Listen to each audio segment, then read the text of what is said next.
नमस्कार साथियों, आप सभी का स्वागत है हमारे YouTube channel my study class में। तो साथियों, आज के इस वीडियो में मैं आपको बताने वाला हूँ सी टेट का ओल्ड क्वेश्चन पेपर जो है ये जनवरी 2021 का, जो हाल ही में जो एग्ज़ाम हुआ था उसका अब आने वाले टाइम में आपके लिए आइडिया हो जाएगा कि किस तरह से क्वेश्चन यहाँ पे पूछा जाता है। तो आपको मैं यहाँ पे दिखाने वाला हूँ सेट आई। तो इस प्रकार के जो है सेट था पिछले टाइम, IJKLM, और ये जो है हिंदी और इंग्लिश के लिए है, देख सकते हो। ये हिंदी और इंग्लिश लैंग्वेज के लिए है, बाकी अदर लैंग्वेज के लिए अदर था। ठीक है, इस तरह से हम देखेंगे। जनवरी 2021 का ये है, और अब मैं आपको ये पूरे आंसर के साथ बताऊंगा। ये मैं टोटल यहाँ पे 90 क्वेश्चन बताऊंगा जो कॉमन हैं। बाकी हिंदी और इंग्लिश आपका प्रथम लैंग्वेज सेकंड लैंग्वेज के हिसाब से उसका भी रहेगा, उसके लिए भी मैं अलग से वीडियो बनाऊँगा ओल्ड क्वेश्चन पेपर का। तो ठीक है, इसको देखते हैं हम आंसर सहित। तो आप ये देख सकते हो, इस तरह से जो पेपर होता है ये सारे हमको ध्यान देने लायक है। इसमें जो है भाग एक जो है बाल विकास शिक्षा शास्त्र था, और सेकंड जो है गणित, उसके बाद थर्ड जो है पर्यावरण अध्ययन, उसके बाद है चौथा पांचवा भाषा 1 और भाषा 2 जो है अंग्रेजी हिंदी, ये डिवाइड हो जाता है। तो इस हिसाब से यहाँ पे एग्ज़ाम हुआ था। ठीक है, ये जो है पेपर 1 है दोस्तों, याद रखना ये पेपर 1 है जो पहली से पाँचवीं के लिए होता है, ठीक है। तो चलिए हम इसमें देख लेते हैं कौन कौन से किस तरह से क्वेश्चन यहाँ पे पूछे गए थे। बाकी ये सारी जानकारी आप देख सकते हो। क्योंकि इस बार जो है अब ऑनलाइन होने वाला है, तो आपको जो है पहले से अच्छे से प्रैक्टिस कर लेनी होगी। क्योंकि ऑफलाइन में किसी भी तरह का हमको टाइम मिल जाता है, बट ऑनलाइन में जो है हमको टाइम नहीं मिल पाता, तो हमको पहले से बहुत अच्छा प्रैक्टिस करना होगा। तो देख लेते हैं, पहला जो पार्ट है वो है चाइल्ड डेवलपमेंट एंड पेडागोजी, यानी कि बाल विकास व शिक्षा शास्त्र से हम यहाँ पे प्रश्न देख लेते हैं। तो एक तरफ जो है आप देख सकते हो इंग्लिश में है और हिंदी में भी है। तो यहाँ पे मैं हिंदी में बताने वाला हूँ, अगर आपको कोई डाउट होता है तो आप इंग्लिश में देख सकते हो। ठीक है, ये आपको स्क्रीन पर दिख रहा होगा। यहाँ पे पहला प्रश्न आ जाता है हमारे पास। एक खेल क्रिया के दौरान चोट लगने पर रोहन रोने लगा। यह देखकर उसके पिता ने कहा, लड़कियों की तरह व्यवहार ना करो, लड़के रोते नहीं हैं। पिता का यह कथन है। तो ऑप्शन ए है लैंगिक रूढ़िवादिताओं को दर्शाता है, बी है लैंगिक रूढ़िवादिताओं को चुनौती देता है, सी लैंगिक भेदभाव को कम करता है, डी लैंगिक समानता को बढ़ावा देता है। तो इन चारों में से जो आपको जो है इन चारों में से जो आंसर हो जाएगा वो है लैंगिक रूढ़िवादिताओं को दर्शाता है। ठीक है दोस्तों, यहाँ पे आप इसको देख के अच्छे से समझ सकते हो। अभी जो है मैं यहाँ पे एक्सप्लेन नहीं करूँगा, मैं सीधा आंसर बताते जाऊँगा। और ये आंसर जो है मैं जो बताऊँगा वो सी टेट की तरफ से फाइनल आंसर जो कि उन्होंने डाला था उसके हिसाब से ये आंसर है। जो है सी टेट जो है यही आंसर लिया है, लैंगिक रूढ़िवादिताओं को दर्शाता है, और ये राइट है दोस्तों, आप ये समझ सकते हो। दूसरा प्रश्न है, एक प्रगतिशील कक्षा में अध्यापक को अटल कार्य पाठ्यक्रम का पालन करना चाहिए, विद्यार्थियों में प्रतिस्पर्धा पर बल देना चाहिए, ज्ञान की संरचना के लिए प्रचुर मौके प्रदान करने चाहिए, या विद्यार्थियों को उनके अकादमिक अंकों के आधार पर नामांकित करना चाहिए। तो इसका राइट आंसर आपको दिख रहा होगा दोस्तों, आप यहाँ से। तो ज्ञान की संरचना के लिए प्रचुर मौके प्रदान करने चाहिए एक प्रगतिशील कक्षा में, ये इसका राइट आंसर हो जाएगा। तीसरा नंबर प्रश्न है, एक गतिविधि के दौरान छात्रों को संघर्ष करते देख एक अध्यापिका बच्चों को संकेत और इशारे जैसे क्या, क्यों, कैसे प्रदान करने का फैसला लेती है। लेव वाइगोत्स्की सिद्धांत के अनुसार अध्यापिका की यह योजना है। यहाँ पे देख सकते हैं ये लेव वाइगोत्स्की के सिद्धांत के अनुसार है ये। तो इसका आंसर आप देख सकते हैं, बच्चों को अधिगम के लिए अनुप्रेरित या निष्प्रेरित करेगी, अधिगम के लिए पाठ आधारभूत संरचना का काम करेगी, छात्रों में प्रत्याहार निकास प्रवृत्तियाँ पैदा करेगी, या अधिगम की प्रक्रिया में अर्थहीन होगी। तो इसका राइट आंसर जो हो जाएगा वो है ऑप्शन 2 नंबर, अधिगम के लिए पाठ आधारभूत संरचना का काम करेगी। चलिए अगला प्रश्न देख लेते हैं। बच्चों के समाजीकरण के संदर्भ में निम्न से कौन सा कथन सही है। विद्यालय समाजीकरण का एक द्वितीयक कारक है और परिवार समाजीकरण का एक प्राथमिक कारक है। विद्यालय समाजीकरण का एक प्राथमिक कारक है और समकक्षी समाजीकरण के द्वितीय कारक है। तीसरा है समकक्षी समाजीकरण के प्राथमिक कारक है और परिवार समाजीकरण का एक द्वितीय कारक है। परिवार एवं जनसंचार दोनों समाजीकरण के द्वितीय कारक है। यहाँ पे मैं आपको एक्सप्लेन नहीं कर रहा हूँ, ठीक है, और यहाँ पे मैं सिर्फ आंसर जो लिया गया है वो बताते जा रहा हूँ। चौथा का हो जाएगा यहाँ पे पहले को लिया गया है।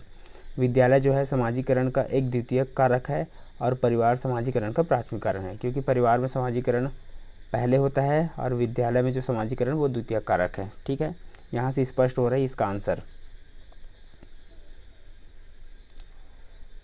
बहुबुद्धि का सिद्धांत जोड़ देता है कि बुद्धि लब्धि केवल वस्तुनिष्ठ परीक्षणों द्वारा ही मापी जा सकती है।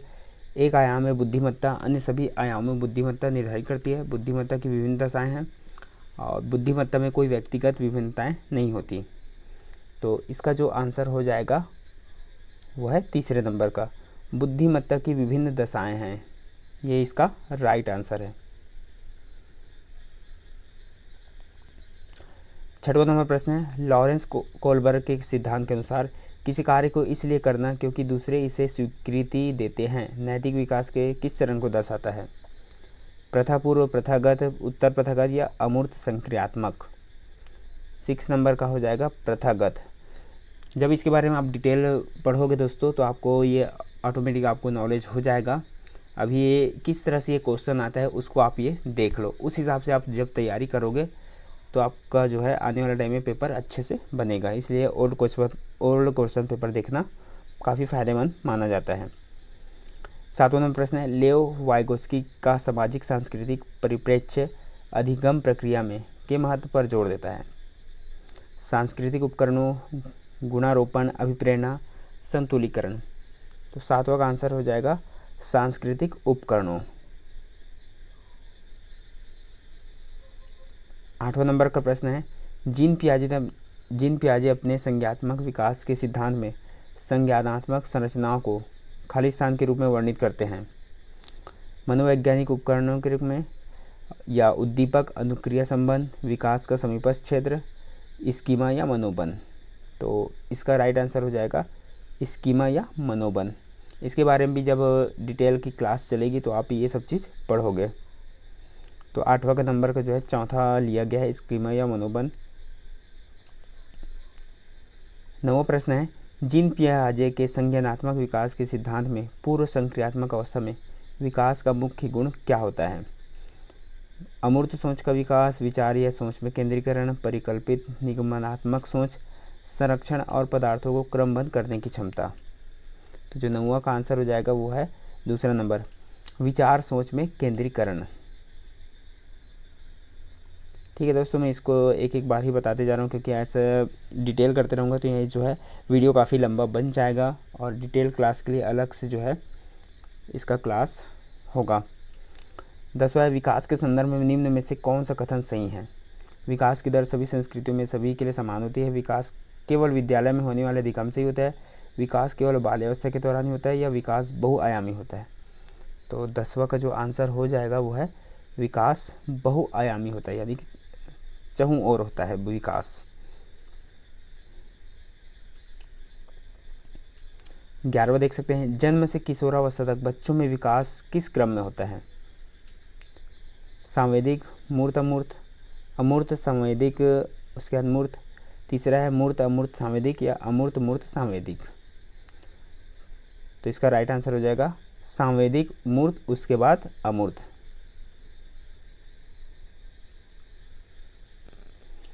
एक प्रगतिशील कक्षा में व्यक्तिगत विभिन्नताओं को किस प्रकार देखा जाना चाहिए? पहला है अधिगम की प्रक्रिया में बाधा, अध्यापक के पक्ष पर असफलता, योग्यता आधारित समूह बनाने का मापदंड, अध्यापन अधिगम प्रक्रिया की परियोजना के लिए महत्वपूर्ण। तो 12वां का हो जाएगा चौथा, अध्यापन अधिगम प्रक्रिया की परियोजना के लिए महत्वपूर्ण। 13वां नंबर प्रश्न है, एक समावेशी कक्षा में पर जोर होना चाहिए? प्रदर्शन अभिमुखी लक्ष्यों, अभिवेदी समरूपी निर्देशों, सामाजिक पहचान के आधार पर छात्रों के अलगाव या हर बच्चे के सामर्थ्य को अधिकतम करने के लिए अवसर प्रदान करने? तो इसका आंसर आपको पता चल रहा होगा, हर बच्चे के सामर्थ्य को अधिकतम करने के लिए अवसर प्रदान कर दें। बाल विकास में कुछ ऐसे हैं प्रश्न हैं दोस्तों जिनका आंसर जो है हमको देख के ही समझ आ जाता है कि कौन सा होगा। 14 नंबर प्रश्न है, दिव्यांगजन अधिकार अधिनियम 2016 के अनुसार निम्न में से किस शब्दावली का प्रयोग उपयुक्त है? मंदित छात्र, विकलांग छात्र, छात्र जिसे शारीरिक दिव्यांगता है, छात्र जिसका अशक्त शरीर है। तो इसका राइट आंसर हो जाएगा छात्र जिसे शारीरिक दिव्यांगता है। इस जो है शब्दावली का प्रयोग उपयुक्त है। 15 नंबर प्रश्न है, अधिगम कठिनाइयों से जूझते छात्रों की ज़रूरतों को संबोधित करने के लिए एक अध्यापक को क्या नहीं करना चाहिए? दृश्य श्रव्य सामग्रियों का इस्तेमाल, संरचनात्मक शिक्षा शास्त्रीय उपागमों का इस्तेमाल, व्यक्तिगत शैक्षिक योजना बनाना या शिक्षा शास्त्र और आकलन की जटिल संरचनाओं का प्रयोग। तो आप देख सकते हो क्या प्रयोग नहीं करना चाहिए। तो इसका राइट आंसर हो जाएगा चौथा, शिक्षा शास्त्र और आकलन की जटिल संरचनाओं का प्रयोग ये नहीं करना चाहिए एक अध्यापक को। 16वां नंबर प्रश्न है, सृजनात्मकता की पहचान का प्रमुख लक्षण क्या है? कम परिज्ञानता या बोधगम्यता, अपसारी चिंतन, अति सक्रियता, असतर्कता। तो 16 नंबर का राइट आंसर हो जाएगा अपसारी चिंतन। 17वां नंबर प्रश्न है, विविध पृष्ठभूमियों के अधिगमकर्ताओं को संबोधित करने हेतु एक अध्यापक को क्या करना चाहिए? विविधता संबंधी मुद्दों पर बातचीत टालनी चाहिए, विविध विन्यासों से उदाहरण देने चाहिए, सभी के लिए मानकीकृत आकलनों का इस्तेमाल करना चाहिए, ऐसे कथनों का इस्तेमाल करना चाहिए जो नकारात्मक रूढ़िबद्ध धारणाओं को मजबूत करें। तो 17 का राइट आंसर हो जाएगा दूसरे नंबर का लिया गया है, विविध विन्यासों से उदाहरण लेने चाहिए।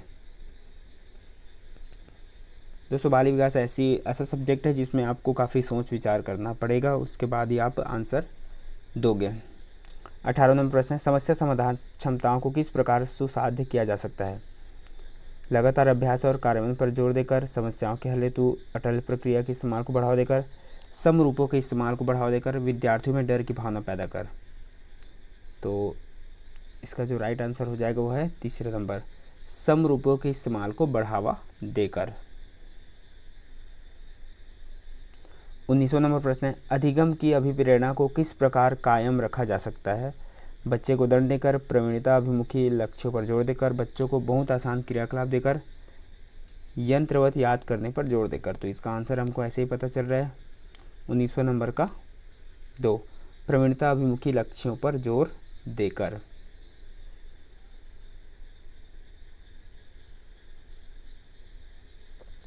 बीसवां नंबर है, शर्मिंदगी का संज्ञान से कोई संबंध नहीं है, का संज्ञान पर नकारात्मक प्रभाव पड़ सकता है, बच्चों को अधिगम हेतु अभिप्रेरित करने के लिए बहुत प्रभावशाली है, के भाव को अध्यापन अधिगम प्रक्रिया में बारंबार पैदा करना चाहिए। तो 20वां का जो राइट आंसर हो जाएगा, का संज्ञान पर नकारात्मक प्रभाव पड़ सकता है शर्मिंदगी का। 21वां नंबर प्रश्न है, निम्न में से अध्यापन अधिगम का सबसे प्रभावशाली माध्यम कौन सा है?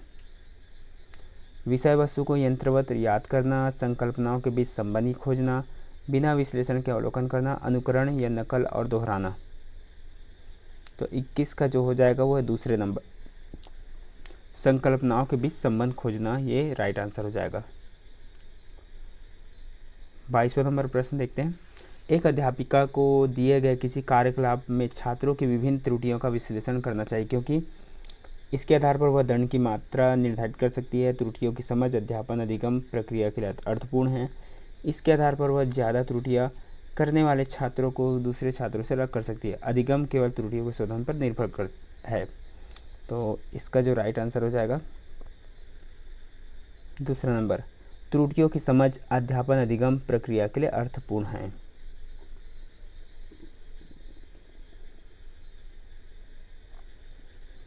तेईसवां नंबर प्रश्न है, बच्चों को सीखने में कठिनाई होती है। सूचना अलग अलग टुकड़ों में प्रस्तुत की जाए, वो आंतरिक रूप से अभिप्रेरित हो, अधिगम सामाजिक संदर्भ में हो, विषय वस्तु को बहुरूपों में प्रस्तुत किया गया हो। तो 23वां नंबर का आंसर हो जाएगा, सूचना जो है अलग अलग टुकड़ों में प्रस्तुत की जाए तो बच्चों को सीखने में कठिनाई होती है। 24वां नंबर प्रश्न है, अधिगम की सर्वोत्तम अवस्था कौन सी है? उच्च उत्तेजना, उच्च भय, निम्न उत्तेजना उच्च भय, संतुलित उत्तेजना कोई भय नहीं, कोई उत्तेजना नहीं, कोई भय नहीं। तो इसका राइट आंसर हो जाएगा तीसरे नंबर का संतुलित उत्तेजना कोई भय नहीं। 25वां नंबर प्रश्न है, अधिगम का संरचनात्मक विचार यह सुझाव देता है कि ज्ञान की संरचना में बच्चों की कोई भूमिका नहीं होती, बच्चे पूर्ण रूप से वयस्कों पर निर्भर रहते हैं, बच्चे सक्रिय भूमिका निभाते हैं, बच्चे पूर्ण रूप से पाठ्य पुस्तकों पर निर्भर रहते हैं। तो 25 का राइट आंसर हो जाएगा तीसरे नंबर का बच्चे सक्रिय भूमिका निभाते हैं। 26वां नंबर प्रश्न है, अधिगम के लिए निम्न में से कौन सी धारणा उपयुक्त है? योग्यता सुधार्य है, योग्यता अटल है, प्रयासों से कोई फर्क नहीं पड़ता, असफलता अनियंत्रित है। तो 26 का राइट आंसर हो जाएगा योग्यता सुधार्य है। 27वां नंबर प्रश्न है, निम्न में से कौन सी परिपाटी विद्यार्थियों में संकल्पनात्मक समझ में बढ़ोतरी करने में सहायक है? प्रतिस्पर्धा आधारित प्रतिस्पर्धाएं, पाठ्यपुस्तक केंद्रीय शिक्षा शास्त्र, बारंबार परीक्षाएं, अन्वेषण और संवाद। तो इसका राइट आंसर हो जाएगा चौथा अन्वेषण और संवाद।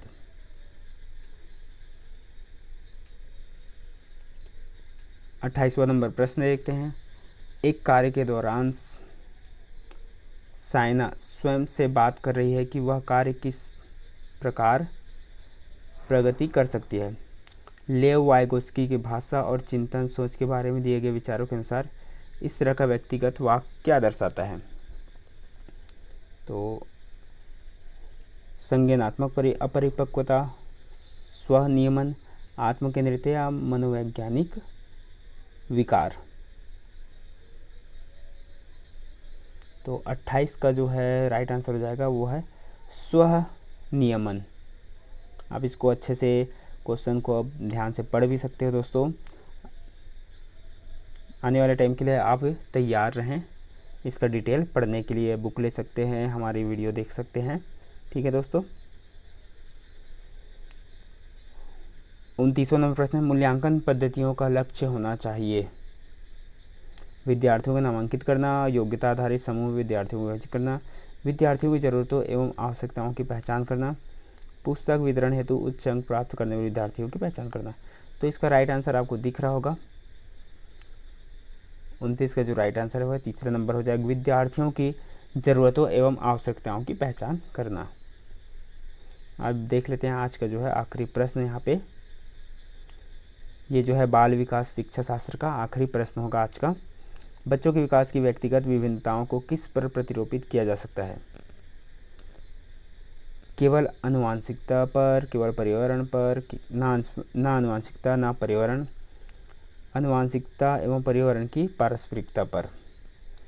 तो 30 का जो है राइट आंसर हो जाएगा वो चौथा, आनुवांशिकता एवं पर्यावरण की पारस्परिकता पर।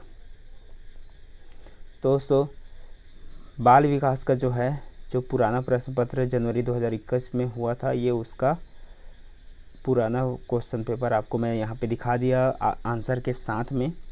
इसी तरह जो है मैं बाकी सब्जेक्ट का भी आपको दिखाते जाऊँगा। इसके लिए आप हमारे चैनल को जो है सब्सक्राइब करके ज़रूर रख लीजिए। दोस्तों आज की वीडियो के देखने के लिए बहुत बहुत धन्यवाद। मिलते हैं इसी तरह और अगले वीडियो के साथ।